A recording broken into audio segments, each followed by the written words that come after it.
November 23rd, 2017, Chester, Virginia, Thanksgiving Day. Chris Gattis, the director of youth ministries at the local Lutheran church, was seething. His wife, stepdaughter, and her boyfriend were at his house for the holiday, and it was more than Chris could bear. He didn't like house guests, especially his wife's children. For days he had demanded, no, ordered his stepdaughter and her boyfriend to leave. When they didn't, Chris snapped, grabbed a gun, and shot all three of them dead.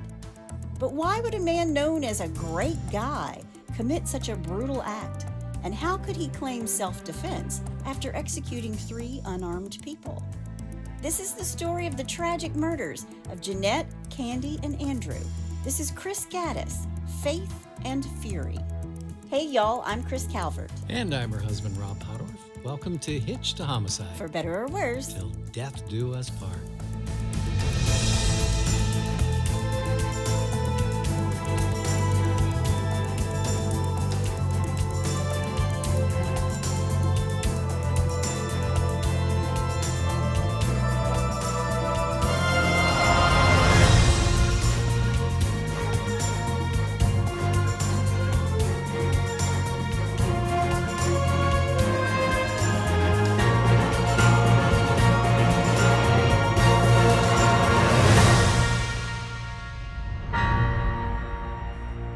Welcome back, everybody. Yes, welcome.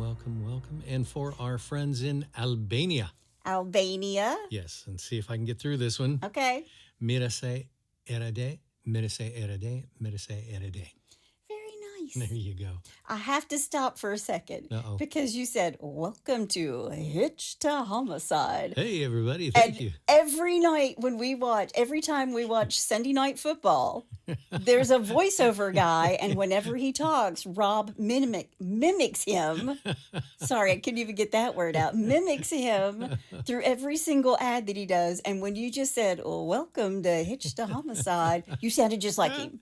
So I'm calling you out for it. Sunday Night Football. That's exactly it. Well. Well, wherever you're listening, be sure to subscribe to Hitch to Homicide. Then like, rate, and review the podcast so others who, like you, love true crime can also find us. Yep. And if you're watching us on YouTube, hit that subscribe button below.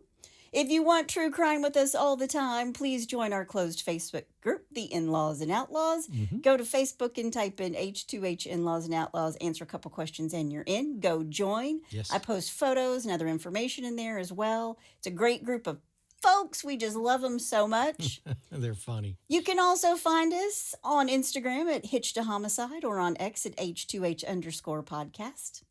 And we also have a Buy Me a Coffee link if you want to send Rob some coffee. Please do. He drinks it every single episode. I need coffee. Oh my gosh. Maybe it'll keep him from doing the announcer voice guy. No, to just make my voice much more deeper and enunciated. The moment you said that, I was like, hey, that's the guy from Sunday Night Football. Welcome to Hitch to Homicide. That's what it sounded like. Just telling you now. Okay. You can also send us a text. The link to that is also at the top of the show notes. It says, send Chris and Rob a text. I can't even talk today. It's all right. Send Chris and Rob a text. I want to share one. This one is from Santa Rosa, California. Love, love, love your podcast. You are the best storyteller. Thank you so much. Would you consider doing Richard Allen Davis? His kidnap and murder of a 12-year-old girl was in my hometown. Well, thank you, Santa Rosa, California, and I put it on the list. There you go. Perfect. Before we get started today on a Thanksgiving murder, I'm going to do 2 Thanksgiving murders in a row. Okay. So if you're traveling for Thanksgiving and you want to save 2 of them up as you drive to see your relatives, and I tell you about stories where somebody commits homicide with their relatives, I don't know if that's a good idea. Maybe not. Maybe not. Yeah. Before we get started, let me thank some sources. The Richmond Times-Dispatch, ealvinsmall.com, CBS Channel 6 in Richmond, Virginia, Find a Grave, ABC Channel 7 in Chicago, Facebook, Channel 12 in Richmond, Virginia, the podcast Southern Fried True Crime, and the Washington Post. Nice. Well, you ready? I am. Let's do it.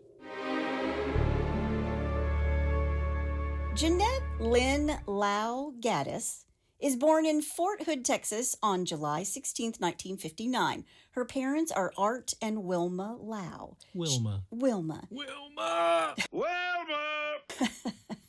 She has 4 sisters, so 5 girls total. Leslie, Darlene, Judith, and Pam.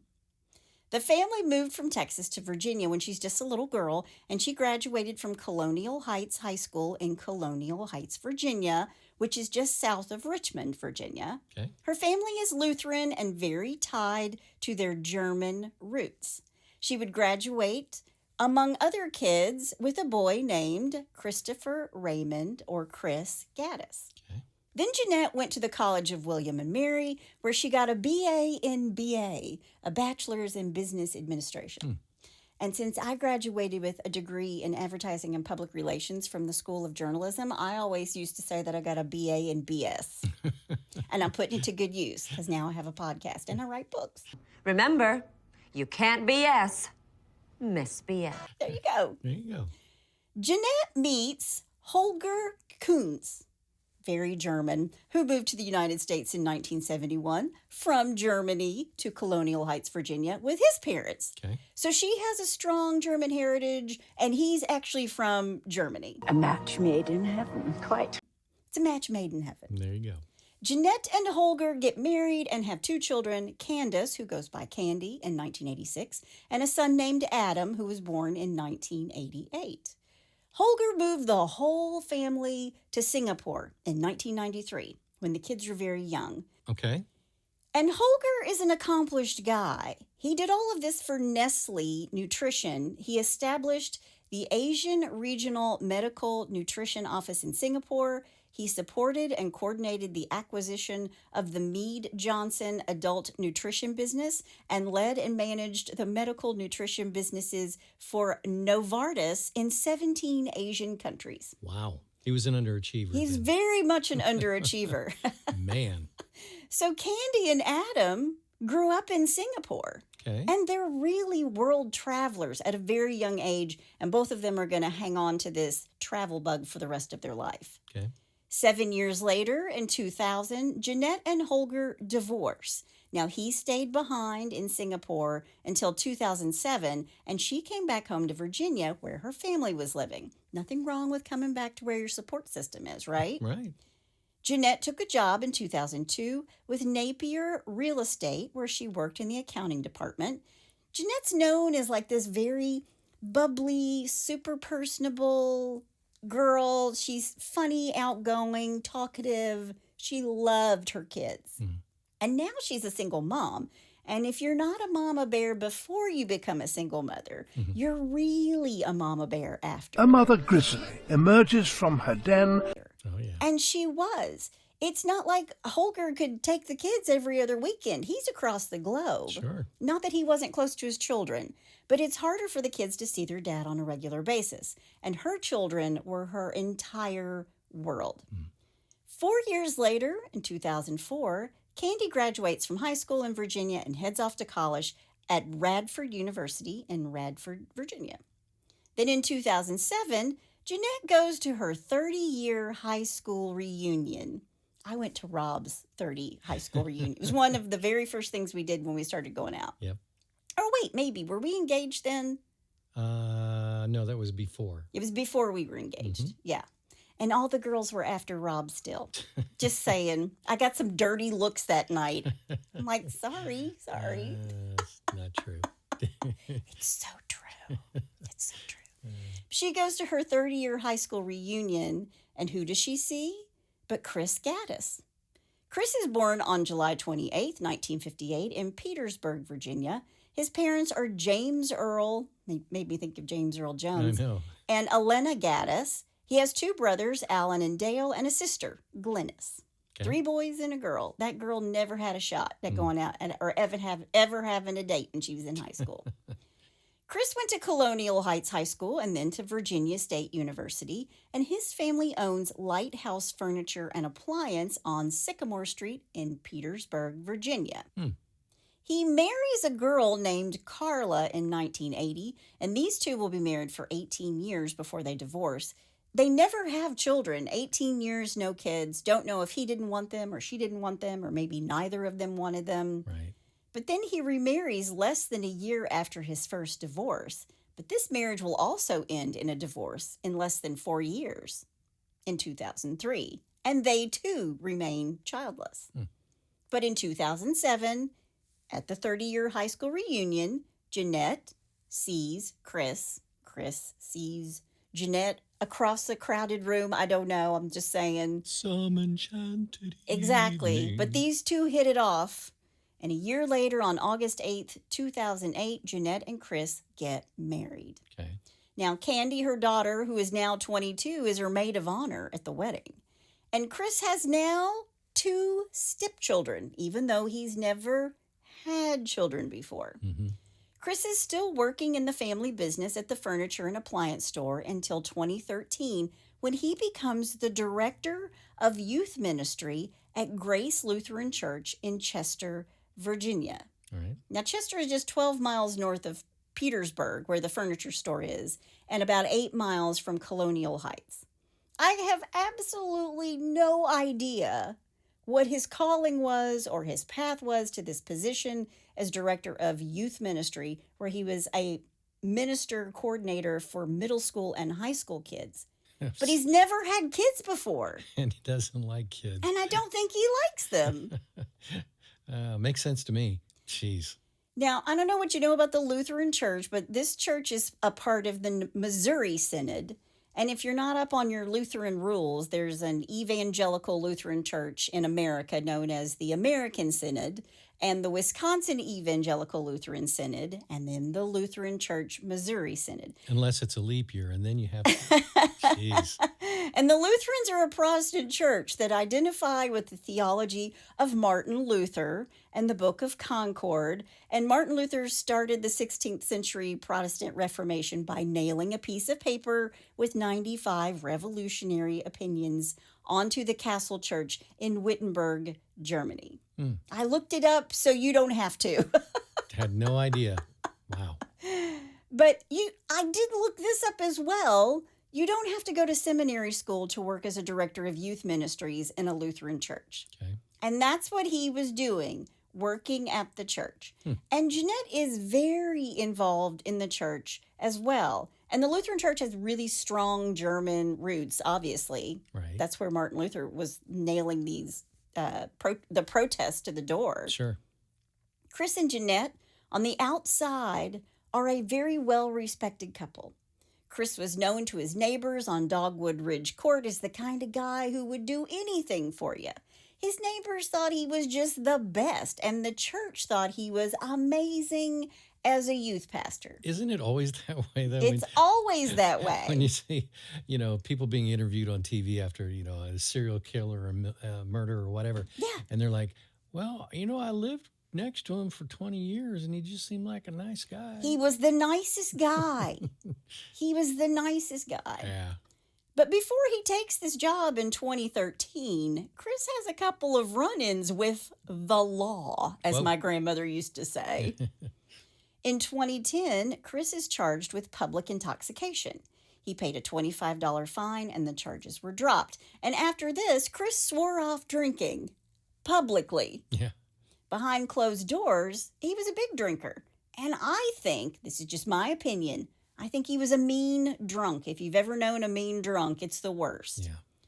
On September 5th, 2012, he gets into it with the newspaper delivery boy's father, Kevin DeFord. The 19-year-old son of Kevin threw a newspaper onto Chris's driveway, and when they make the circle in the cul-de-sac on Dogwood Ridge Court, Chris throws the paper back into the car through the driver's window, hitting Kevin, the dad, in the head. Why'd he do that? Nobody knows. Huh. And Kevin's 19-year-old son, 19-year-olds, they got a lot of testosterone. Yeah. He gets out of the car. And he's like, you want a piece of me, man? Why'd you do that kind of thing? He confronts Chris. And Chris pulls a box cutter on this guy. Good Lord. Yeah. Who then puts his hands up and backs away. Like, okay, dude, I Yeah. got it. You don't want the paper. Yeah. We'll cancel your subscription. We'll cancel the paper. But his dad, Kevin, does call the police. Now, Chris's attorney got the charges dismissed, and Chris apologized to Kevin and his son and paid a $1,000 fine, but I also read that it was less than a $1,000 fine. Okay. It was like assault and battery, but they got it dismissed. Gotcha. But he wasn't just an asshole to the paper boy. Over the next few years, 7 calls will be made to the police over an 8-year period, and this is to his home between him and his wife. Wow. These two are only married for 9 years. So maybe the first year was okay, but after that, on average, the police were called once a year for domestic disturbances. Wow. And one of these was classified as a domestic disturbance with a weapon. No charges are ever filed. Jeanett never files charges on her husband, and none of it went on the books officially until there was a weapon involved. So typical battered wife syndrome. I mean, she just keeps letting him get away with it. Yeah. And I really don't think Chris liked his wife's children, Candy and Adam, and I believe that he wanted to be the center of Jeanett's world, and he didn't like her giving attention to her grown children. I mean, I'm sure he's like, they're out of the house, they're gone. Yeah. And every time I read through these notes and stuff, this is a guy who's around middle school and high school kids. No, it doesn't make any sense. It doesn't make sense at all. Wow. But thankfully, Jeanett's 2 children are grown. They're out of the house. Candice, who goes by Candy, she's a world traveler. She got her doctorate in physical therapy from Radford University in 2016 and then went to work in Boise, Idaho. Then in 2017, she moved to Grants Pass, Oregon to work for Therapeutic Associates of Grants Pass. Okay. But then, a month later, she takes a job as a traveling physical therapist for AMN Healthcare based out of Astoria, Oregon. She also has a little dog named Toby. There are all kinds of pictures of her with Toby. Okay. Very cute.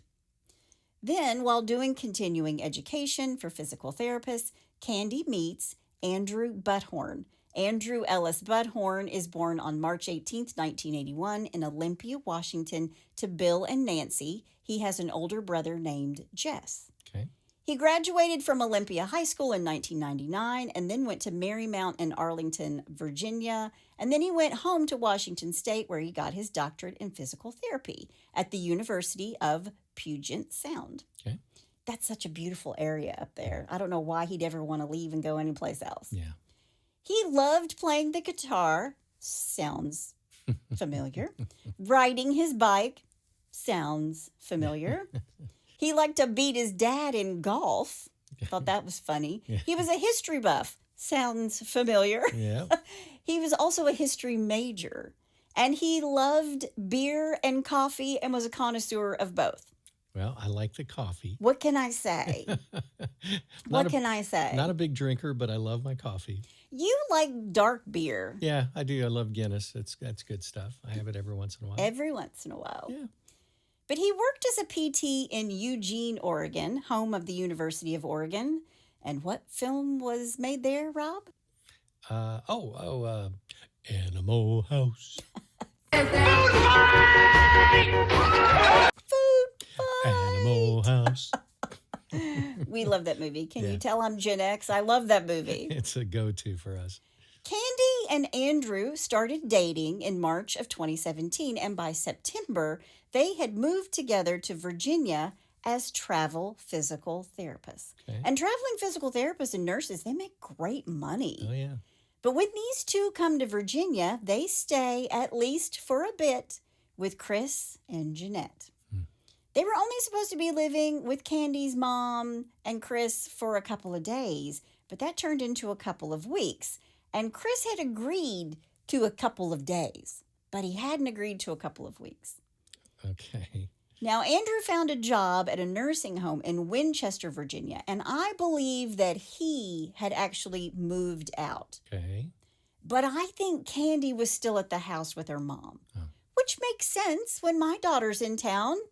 Yeah. I always want her around. Of course. But one thing is for sure, by Thanksgiving of 2017, Andrew and Candy were at her mom and Chris's house for the holiday. And I did read that they were staying in Virginia until they moved on to their next assignment in Arizona. Now, also joining them for Thanksgiving is Chris's nephew. Hang on a second, let me back up. Okay. Chris knows they're leaving. Right. They're going to their next assignment in Arizona. They're not staying in Virginia forever. Right. So I just want to make that point. Right. But Chris has also invited his nephew to come to Thanksgiving. And I don't know which of Chris's siblings this nephew belongs to, but a few days before Thanksgiving, he comes to stay with Chris, Jeanett, Candy, and Andrew. So a whole house full of people. Okay. And you know what? When I have a house full of people for the holidays, I love it. It's fun. I love it. It's so much fun. Yeah. And from what I understand, Chris didn't like people staying with him any day of the week, even if they're his stepchildren or his stepchild's boyfriend, or it's the holidays. It's just well known that Chris didn't like Jeanett's kids coming to visit for more than a couple of days. So I wonder if he's just like antisocial, or he just doesn't like kids, or what's He's his the deal? youth minister. He I doesn't know. like kids. I know. Makes no sense. I mean, you know, he's supposed to be, I'm sure he's like counseling some of these middle school Sure. and high school kids, and that's where all the angst is. Yeah. That's where everybody thinks the world's falling apart, is Right. middle school and high school. Right. And they got this guy to guide them. Gosh. 2 days before Thanksgiving in 2017, Chris tells his wife that he wants Candy and Andrew out. I want them out of the house. Wow. But I guess Chris had this history of pitching a fit. Hissy fits? I have hissy fits? Yes, and I have a theory why. But I know of no mothers who would put their children out on a holiday because the stepdad was being an asshole. Yeah, exactly. And Jeanett did not make the kids leave. And they are grown kids, but in a mother's eyes, they're always going to be your children. They always will be. Sure. On this same day, Tuesday, November 21st, Chris is drinking because when you don't get your way, apparently that's what you do. He's drinking, and the rest of the family, including his nephew, are playing a board game. And isn't that what the holidays are for? Playing games with your family, some Pictionary, a Cards. little Dutch Blitz. Yep. Yep. Or since we're talking about the Lutherans, some euchre. There you go. Yeah.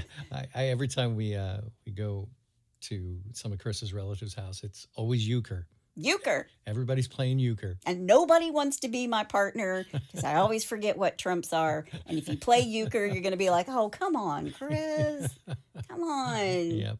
But euchre was first called Juckerspiel by the Germans who brought it to the United States. Really? Yeah, I didn't know that. but I digress. Okay.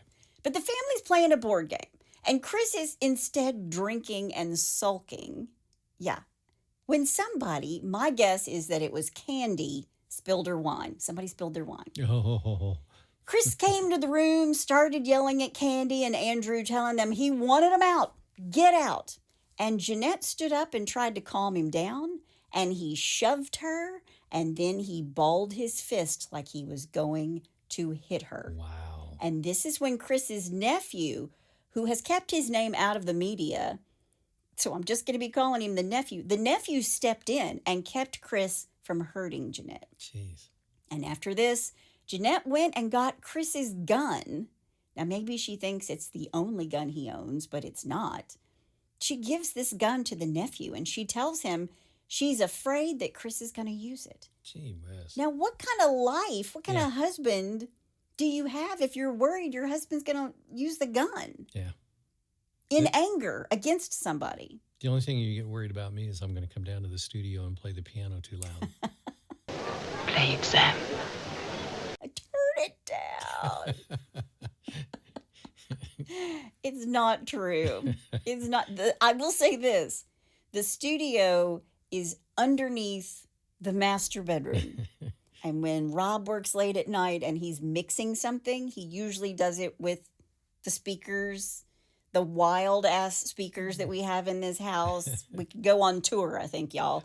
But it'll get loud, and then I'll have to be like, hey. Lisa, knock off that bracket! Pounding on the floor. I'm trying to sleep up here. Sorry. We work it out. It's fine. It's fine. It's fine. But she's saying, take this gun. I'm afraid Chris is going to use it. Now, the nephew leaves the next morning, taking the gun with him. But Chris owned more than one gun, and it's not even yet Thanksgiving. Wow. Jeanett, on the other hand, has started filming Chris with her camera. When he starts to get out of hand and he starts to get belligerent, she starts filming him. So what do you think she's going to use that for? Yeah. That's going to come into play if she wants to divorce him, Sure, right? absolutely. Over the next 2 days, Chris gets angrier and angrier, and he just kept on drinking. Not good. On Thanksgiving morning, Andrew called his parents, the boyfriend, who were in Washington State, to wish them a happy Thanksgiving. He told his parents that he and Candy were planning to move to Yuma, Arizona for their jobs, and his parents were really happy. They were just thrilled about this because they were actually snowbirds, and they went to a home in Arizona in the winter. Oh, And he was really upbeat with his mom and his dad, even though Chris is being a grumpy Gus in the house. right. And while Andrew is there for Thanksgiving, he actually paints the fence around the house. He tells his parents, it's been great. I actually painted the fence for him. Does that sound like somebody you want to leave? Yeah. I mean, if Rob and I got help in the backyard, we'd be like, hey, stay. Exactly. Want to stay a couple more days? Yeah. I got some leaves out there that need to be raked up. We can mulch the flower beds for winter. Come on. Come on now. Let's have some fun. Yeah, but he's like he wants him out. Yeah. But he painted a fence. Okay. Then at 6 p.m. on Thanksgiving, Candy and Andrew were in the hot tub in the backyard. And Chris confronts them, wagging his finger at them, again telling them they had to leave. You have to leave now. That's what he tells them. Good Lord. He wanted them out now. And Jeanett comes running outside, and Chris is yelling, and he turns and he starts screaming at his wife. And all of this is recorded on a home surveillance camera outside. Rob's like, yeah, it was, because we have those everywhere. I'm into surveillance cameras. Rob will be out of town, and he'll be like, hey, thanks for taking the trash down to the road or down for the pickup. And I'm like, you're watching me. You can see me. Yeah. But after this altercation, Chris goes upstairs to the master bedroom where he can hear his wife and his stepdaughter talking shit about him out the window. Yeah. If it were my mother, I would tell her, pack your bags. You're getting out. We're all leaving. Let's just leave. Let's get out of here. Right. Finally, they think that Chris has gone to bed or passed out or whatever. But then he starts sending a series of text messages. At 9:40 p.m., he texts, quote, please stop threatening me. I'm so scared. Please leave me alone. I am in fear of my life. I feel you want to kill me. Please let me live, end quote. Whatever. 1 minute later at 9:40, it gets better. Hang on. Okay. 9:40 p.m., he texts, quote, I just want to live. Please, end quote. Which was followed by, quote, stop scaring me. I'm so afraid, with 6 exclamation points behind it. Then at 9:58 p.m., Chris texts, quote, you're hurting me, 4 exclamation points. And then at 10:10 p.m., quote, please don't come into my room to hurt me, end quote. Okay, you're hurting me. He's texting. He's this. texting, you're hurting me. What do you think he's trying to do? Well, of course, yeah. He's doing his alibi. Yeah, he's setting up his alibi. Yeah. It sucks, Chris. Yeah. I'm just telling you. Yeah, you should have thought this out a little bit more, buddy. You should have listened to a few true crime podcasts. Yeah, there you go.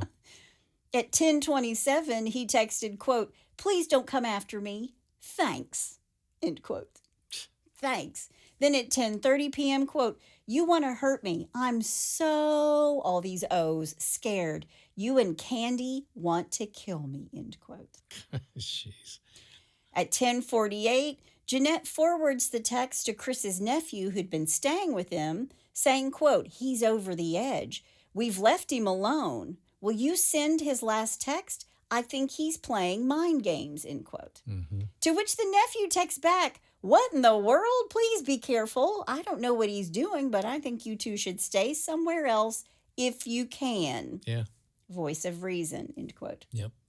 Then a few minutes later, the nephew writes, quote, this is a very strange message. I don't believe he's scared at all. I don't know why he would say that. I won't message him. For Candy, Adam, and your sake, I really think you two should stay somewhere else, end quote. So he said it twice now. Sure. Get out. Yep. Like Eddie Murphy. Get the fuck out! Yes. Then at 11:06, the nephew wrote to Jeanett, quote, "The more I learn about my family on that side, the less I want anything to do with it," end quote. By 11:06, Chris had stopped sending texts. By 11:15, Chris has gone to his room and retrieved his .45 semi-automatic pistol. It's a Taurus, along with 3 fully loaded magazines. Wow. Then he walked back downstairs where the others are at the kitchen table playing a board game. He walks into the room and Candy hits the camera on her phone. She starts recording. Right. Chris first opened fire on his wife, Jeanett. He just starts shooting. He shot her 1 time in the back. Then he turned the gun on Candy, shooting her 7 times. Good grief. Then he turned the gun on Andrew, who for a split second hid behind a table, begging to be let go. Quote, "I will go out, I will leave," end quote. There are screams in the background as he's saying this. Jeez. Andrew bolts for the front door and is shot in the back and then shot 2 more times in the front yard in the stomach. Chris had emptied the magazine of all 11 rounds. Good Lord. He dropped 1 magazine in the kitchen floor and he had another in his pocket. After killing all 3 of them, he didn't call 911. He called his home alarm company and told them to send the police. He didn't say why he needed the police, just to send them. Now, I don't know if everybody's dead right off the bat, but they're just all lying there dying. Oh, jeez. Chesterfield County Police show up to Dogwood Ridge Court, where Chris Gattis was sitting on his front stoop with Andrew's body just 3 feet away from him. It is cold outside, and Andrew's body has steam coming off of it as he lays face up in the yard. Now, it's dark outside, and the officer comes to the front door. He's got his flashlight on, and all of this is on his body cam footage. Right. It's Officer N.C. Frazier who arrives first, and he sees him, and he looks at Chris and says, "What happened?" And Chris tells the police that Andrew had threatened him.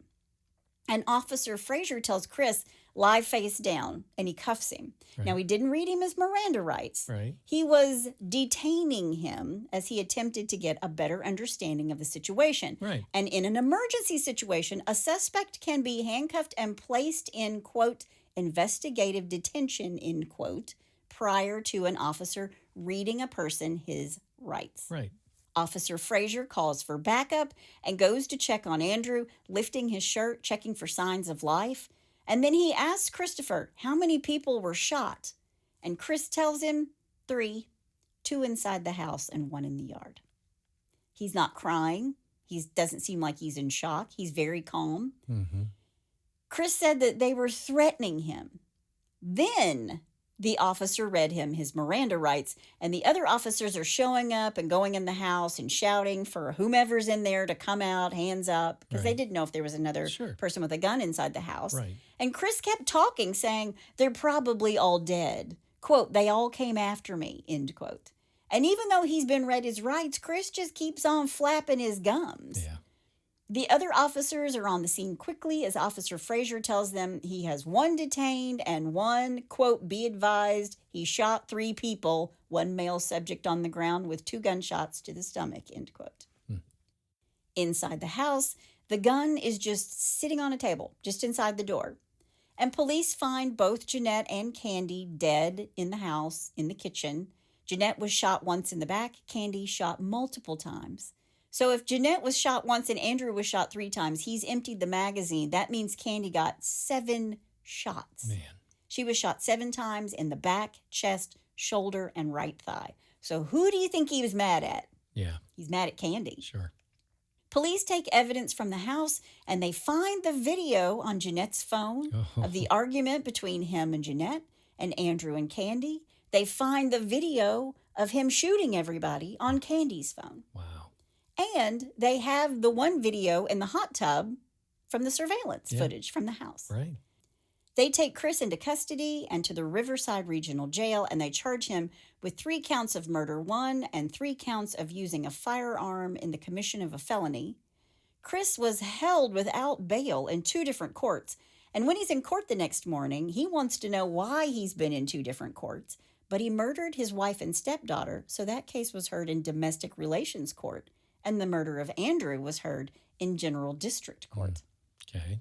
They place him on suicide watch following his arrest. Now, you must be wondering what the church is thinking. Yeah. He's the director of the youth programs at the Lutheran Church. Sure. Well, they suspended him without pay. Right. I guess it was a suspension instead of a firing until they knew all the facts. Right. They released a statement saying, quote, "The members of Grace Lutheran Church are deeply saddened by the loss of life last night as a result of 3 individuals being shot in Chester, and this tragedy included members of Grace Lutheran Church. Grace Lutheran Church has experienced many hardships over the years, but this heartbreak has its unique challenges, which is code for we've had bad stuff happen, but never one of our leaders commit homicide." Yeah, exactly. That's sort of over the top. Grace Lutheran Church asks for the prayers from our community as our congregation begins the process of addressing the grief being experienced by everyone involved, which is code for you don't have to beat us up over having a homicidal man as a youth pastor, because we're going to beat ourselves up for that. Yeah. You know what I mean? Mm-hmm. Just pray for us, Yeah. is what they're saying. Yeah. We screwed up. Hopefully we can get through this. Yeah. Yeah. Apparently nobody checked his criminal records for assault and battery or, public intoxication. Yeah. I don't know. Amazing. Adam, Candy's brother and Jeanett's son, who lives in California, he's actually an actor. I've seen his social media accounts. He's really done some cool stuff. But he's told about the murders, and he said he began connecting the dots after he was over the initial shock. Quote, "It's almost like I already knew what had happened and by whom. There was something deep down that was not surprising," end quote. Wow. So they knew that Chris hated their guts. I Right. mean, Yeah. and it's hard not to know, right? He didn't Sure. want him staying there. Yeah. Jeanett and Candy's funerals were both held at Grace Lutheran Church on December 2nd, 2017. Andrew's funeral was also held on December 2nd, but all the way across the country in Olympia, Washington. But all the camera work by Jeanett, Candy, and even the house cameras were a, quote, bounty of information, according to the prosecutor, Kenneth Chitty. Right. Chris's defense attorney, John Rockcharlie, some great names in here. Yeah. And pretrial hearings began on June 25th, 2018. And Chris's defense made a motion to dismiss the evidence of his incriminating statements made to Officer Frazier when he first arrived because they said he hadn't been given his Miranda rights. However, By the way, do you know why they are called Miranda rights?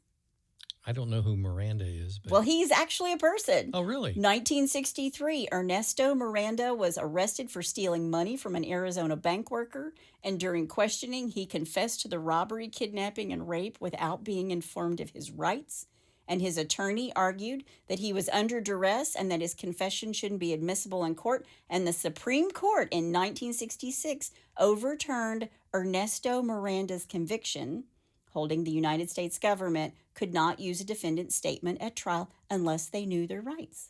Wow. And thus they were named after Ernesto, and now we have Miranda rights. Wow. I did not know that. So you can thrill your family with this little pearl of wisdom Yeah. over Thanksgiving. So was he set free then? Yes, his Wow. conviction was overturned. Wow. Yeah, and not only did he rob this bank teller, he kidnapped her and he raped her as well. Oh my gosh. And he was let go. And he was let go because he was not given his rights. Jeez. So now Ernesto, Miranda, everybody gets their Miranda rights. Wow. Yeah. Okay. But there's nothing that an officer of the law or victim hates more than having a criminal go free on a technicality. Yeah. And this is what his defense attorneys are saying. You didn't read him his Miranda rights. And even though he said, I shot him, there are 2 more inside, you can't use that. And this is what Chris's attorney saying to Judge T.J. Haller. They argued that, quote, in an emergency situation, a suspect can be handcuffed and placed in an investigative detention prior to a reading of their Miranda rights, end Right. quote. Right. And that's exactly what Officer Frazier did. Right. He asked what happened, and as soon as he said, I shot him in self-defense, he put him in handcuffs. And then after he kind of got a few more details, then he read him his Miranda rights. But Chris kept flapping his gums. Remember me saying that? Sure, yeah. The judge ruled in the prosecution's favor. And at pretrial, the prosecution laid out the timeline of the days leading up to the murders all the way up to Thanksgiving night when Chris shot them all. The prosecution's theory, and you don't have to be a rocket scientist to figure this one out. Yeah. The theory is that Chris sent the text messages begging not to be killed or hurt as his alibi and evidence to show he was acting in self-defense. He wanted it to seem as if he feared for his own safety. And Chris's defense attorney said he admitted to killing all of them, Jeanett, Candy, and Andrew, but that he'd done it in self-defense, and then he showed photos of bruises on Chris's chest saying that Jeanett had assaulted him on November 21st, 2 days before Thanksgiving. Okay, but you didn't shoot her 2 days ago, Chris. Yeah. And Chris's nephew was a witness to Chris losing his mind on Jeanett and balling up his fist to hit his wife. Yeah. He's the one who stepped in to stop him. So did the bruises actually come from his nephew? I mean, how hard could Jeanett hit him to cause a bruise, right? Exactly. And Jeanett gave Chris's gun to the nephew before he left the house because she's worried. And he took it. And I have to think that Jeanett thought that was the only gun in the house. Right. But the nephew left that morning. Dude, I would too. Why spend Thanksgiving in the middle of a family feud, right? Yeah. That's no fun. Yep. I don't care how good the turkey is. I don't care how good the apple pie is either. Exactly. Now, if they had good cranberry with walnut, it's a different story. Don't worry, I'm making your cranberry with walnuts for Thanksgiving. All right. We're all good then. We're all good. All right. Go ahead. Chris's defense attorneys said that after his anger built up over the next 48 hours, and they had to tell the court that Chris had tried to defuse the situation by asking Candy and Andrew to leave. And something I didn't tell you is that while he was texting his wife and Candy, he did text Andrew while he's saying, please don't hurt me, don't hurt me. He texted him, quote, "I'm sorry you stepped into a bad situation," end quote. So, I mean, to me, that's like you're admitting it. Yeah, exactly. Yep. Don't hurt me, don't hurt me. I'm sorry you're here. Yeah. Wow. Well, you weren't that sorry, Chris. You shot him as he ran away in the front yard. Yeah. You shot him and then shot him 2 times more. Wow. There was cell phone evidence that he yelled at both Candy and Andrew and Jeanett, and he was in a drunken rage when he was trying to throw them out of the house during the altercation at the hot tub. And according to his attorney, after Chris told him to leave when they were in the hot tub, Chris went upstairs and could hear Candy and her mother and Andrew saying disparaging things about him. When? And that, they say, is what provoked Chris into shooting up the family. Good grief. It's not much of a defense. Yeah. Finally, Chris's attorney gets him to agree to take a plea deal. I mean, he had to be in that room with him going, Chris, Yeah. dude, we don't have much here. Yep. You should take a plea. Yep. They didn't try an insanity plea either. His scheduled jury trial had been scheduled for November 7th and 8th, 2018. Okay. But on August 15th, 2018, 9 months after he gunned them down in cold blood, Christopher Gattis pleads guilty to 3 counts of murder 1, along with 1 count of a felony use of a firearm. Okay. He was sentenced to 100 years for each murder, with 45 years suspended on each to be conserved concurrently, and 3 years for the firearm felony. This is a total of 58 years, which coincidentally is how old he was when he killed his wife, his stepdaughter, and her boyfriend. Apropos. In Virginia, for homicide, you are required to serve 85% of your sentence for homicide before you can even breathe the word Parole. Yeah. which means Chris Gattis will draw his last breath in prison. Yep. After this sentence is handed down, Andrew's family, as well as Adam, Candy's brother, and Jeanett's son, were satisfied that justice had been served. They honestly wanted swift justice so they could all try to heal. Sure. And according to Adam, quote, he's going to live out the rest of his life in prison, and that's what we wanted, end quote. Christopher Raymond Gattis sits in the Keene Mountain Correctional Center in Oakwood, Virginia. His release date is set for 2068. when he will be 109. So I'm going to say he's not going to make it. And if he does, I don't think he'll be able to get a job. Yeah. But you have to wonder, because this guy's neighbors and people at church thought that Chris was just the nicest guy ever. Yeah. You know what? He was quick with a joker to light up your smoke. I mean, right? He was that guy. Yep. And I will say that the neighbors told the newspaper that they didn't sleep on Thanksgiving night because there was a body lying in the yard, Yeah. in the cul-de-sac. Yeah. Yeah. Jeez. A monster. A monster. Mm-hmm. And can you imagine being parents if your child was in his youth group? Good grief. That it's a public relations nightmare. It's a nightmare for that family. Lives lost. Yeah. I also read that Candy and Andrew were planning on getting married. They were absolutely, totally head over heels for each other. Mm-hmm. Couldn't wait to be together and spend the rest of their lives together. So sad. But Chris had to ruin it for everybody. Yeah. But that is the story of the youth minister murderer. And that's all I have to say about that.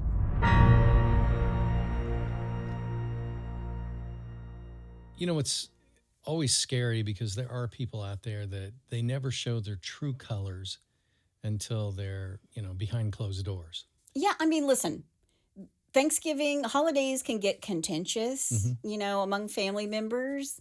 And, everybody just keep your cool. Yeah. Just keep your cool. And if things start to get out of hand, say, I want to tell you a story. Yeah, exactly. This is how bad it can go. It's just amazing that people can be that enraged and crazy for no reason at all. That's selfish. Yeah. He just wanted them out of his house.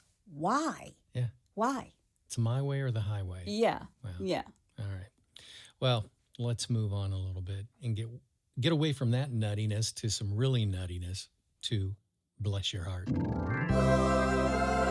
Well, bless your heart. All right, number one, I'm calling this No, You Don't Understand. And no, you don't understand. This sounds like us having a discussion about something. Are you listening to what I'm saying? A man confused about Ohio drug laws called the police department, demanding that officers return the small amount of marijuana they stole from him, per the Associated Press. Oops. WXIX Cincinnati reports the man told a Sharonville police dispatcher. We know where Sharonville is. Absolutely. In an expletive-laced call Tuesday that it's illegal to possess 100 grams, that's 3.5 ounces, of marijuana, and that the amount the officers seized was just 4 grams. And that's Oops. like 0.14 ounce, I guess. Sharonville police posted a recording of the call on their Facebook page. Yeah. Even with the expletives? Oh, yeah. And this is what it was. Hi, this is quote. Hi, I need to do a complaint about 2 Sharonville cops, the irate sounding man says in a call. They stole my effing weed last night. There's a slight pause after he speaks. And then the dispatcher calmly responds, quote, okay, let me have you talk to a supervisor. This is above my pay grade. Yeah. A Sharonville sergeant then takes over, at which point the caller says he'd been staying at a hotel when the theft took place. Did he tell him which hotel? I don't know. Quote, my wife had my effing weed in her purse and the mother effing cops took it. That dirty Turkish back flatten, Morton, Philip, Martin, Perkaluma. It was really good effing weed, unquote. The caller then gets increasingly upset as the sergeant tells him he's wrong about the legality of the amount he allegedly had and that he'll have to come down in person to file a complaint. Oh, my gosh. Please tell me he didn't go. Well, they didn't say that, but here comes the best part. The suburban Cincinnati department wryly noted on Facebook, and here's where it gets good, quote, now, people may get a bit in the weeds, so we would like to take the opportunity to clear the haze, unquote. Now, while some Ohio cities have decriminalized pot possession, it remains illegal in the state. Quote, to be blunt, recreational marijuana is still illegal per our state law. Here in Sharonville, Ohio, 100 grams is not cool. Pass it on, unquote. So at least they had fun with it. Yeah. Oh, man. Nicely written. It was. Nicely written, Sharonville. Yep. Very nice. All right, number 2. Well, that's going to leave a mark. Okay. Either he didn't know he was facing bulletproof glass, or he didn't quite know what happens when you throw something at bulletproof glass. Either way, a guy who broke into a Maryland takeout restaurant on September 20th was likely nursing a nasty head bump the next day. Oh, bless his heart. Yeah, NBC New York reports on the attempted burglary in Suitland, which, the would-be burglar did manage the first step of getting into the eatery by smashing the front window and stepping into the venue's waiting area. Okay. All right, his next task, to break the window leading to the lockdown back room. Okay. As surveillance footage shows, that's when things hit a snag. The suspect threw what appears to be a brick 2 times at the window, which was made of bulletproof material. Oh. On the third try, as seen in the surveillance video that was taken, the brick once more bounces off the window, but this time it smacks the bad luck bandit right in the head. Go figure. He falls to his hands and knees in what was surely a good amount of pain. He stretched out on the ground for a few minutes before getting up and leaving. Cops are still looking for him. Karma's a bitch, isn't it? Oh, bless his heart. Yeah. All right, number 3, and finally. Smile. The latest gleeful Facebook post from law enforcement comes to us by way of, Florida. We love Florida. We do. They have the best crimes down They there. have the best people They there. do. Specifically, the Okaloosa County Sheriff's Office. Okay. That brings to us the case of 18-year-old Chandler Ridge Carlisle. Oh, 18. Yeah, who police say asked to borrow a man's phone while at a friend's house to call for a ride home, but forgot that borrowing actually involves returning the thing you have borrowed. Oh, he took the phone with him. Yep. Stung by the $600 loss, the victim reported the theft to police, reports the Palm Beach Post. Now, a deputy at first texted the stolen phone, identifying himself and demanding its return. He got nothing. Oh. When that didn't work, he made a FaceTime call to the phone expecting the same, but to his surprise, the stupid thief answered. The deputy quickly snapped a picture of the man who answered. Now Carlisle stands charges of grand theft. Yeah, I mean that is some really slick detective work going on there. How stupid do you have to be? Come on. Look, it's a FaceTime. I'm going to answer it. Come on. Come on, man. Come on, man. Come on, man. So there's your stupid criminals. There you go. Yep. God love them. Yeah, Bless yeah. their hearts. I guess. Well, if you have a bless your heart or you don't know how much weed is legal, Yeah. Jeez. not that we have the answers at Hitch to Homicide. Wow. All you got to do is go to hitchtahomicide.com where there's a pull-down menu, and while you're there, putting in your bless your heart, you can also suggest a case or tell us about your brush with true crime. Please do. That is my amazing husband out there. That's my beautiful bride in the booth. Join us next time on Hitch to Homicide. Bye, y'all.